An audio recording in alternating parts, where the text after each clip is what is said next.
Israel और Hamas के बीच 12 दिन से जंग चल रही है। 17 अक्टूबर की रात गाजा पट्टी का एक अस्पताल है, अल अहली हॉस्पिटल। इस पर रॉकेट आकर गिरे। अस्पताल में 500 लोगों की मौत हो गई। तमाम लोग यहाँ ऐसे थे जो इलाज करा रहे थे, बच्चे, बूढ़े, महिला, तमाम लोगों की इसमें मौत हुई है। इसके बाद इसका आरोप लगा इजराइल पर। लगातार ये बात कही गई, जिसमें ईरान जैसा बड़ा देश भी शामिल था कहने वालों में, कि ये रॉकेट इजराइल की तरफ से दागा गया था, हमास आतंकियों पर दागा गया था।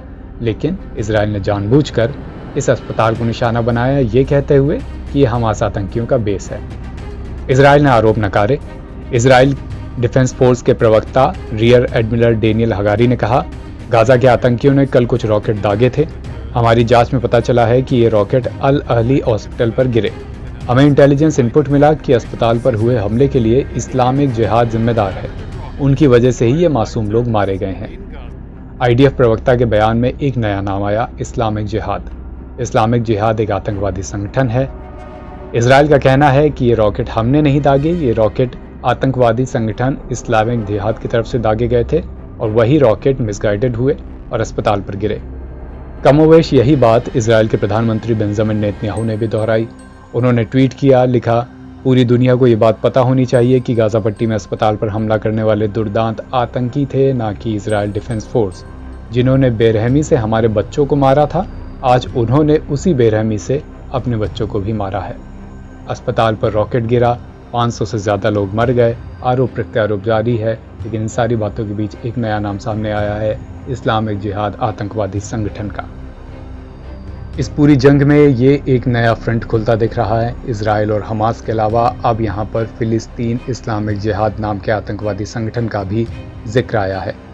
फिलिस्तीन इस्लामिक जिहाद एक आतंकवादी समूह है जो इस्लामी फिलिस्तीन राष्ट्र की स्थापना करना चाहता है। यह ऐसा आतंकवादी समूह है जो दुनिया के नक्शे से इजराइल को मिटा देना चाहता है। ये गाजा पट्टी और वेस्ट बैंक में एक बड़ा आतंकवादी समूह है जिसकी स्थापना 1980 के आसपास मिस्र में मुस्लिम ब्रदरहुड की एक शाखा के रूप में हुई थी। लगातार ऐसी बातें सामने आती रही हैं कि इस आतंकवादी संगठन को तमाम देशों से भी समर्थन मिला है, जिसमें ईरान और सीरिया का नाम प्रमुखता से आता रहा है। लेबनान के आतंकवादी समूह हिजबुल्लाह से भी इसको समर्थन मिला हुआ है। कमोवेश हमास और इस्लामिक जिहाद दोनों ही संगठनों का मकसद एक ही है, दुनिया के नक्शे से इजराइल को मिटाना और फिलिस्तीन राष्ट्र स्टेब्लिश करना। लेकिन एक छोटा सा फर्क है, हमास को राजनीतिक मान्यता मिली हुई है। 2006 में वो गाजा में चुनाव लड़ चुका है, जीत भी चुका है। लेकिन फिलिस्तीन इस्लामिक जिहाद यह आतंकवादी संगठन है जिसका ज़्यादातर फोकस हथियारों पर हमले पर ही रहा है। अब एक बार फिर यह आतंकवादी संगठन चर्चा में है, क्योंकि इजराइल और हमास की जंग में ये एक थर्ड फ्रंट के तौर पर शामिल हुआ है। और गाजा पट्टी में अस्पताल पर हुए हमले में, जिस हमले में 500 से ज़्यादा लोग मारे गए, उसमें इस आतंकवादी संगठन का नाम आ रहा है।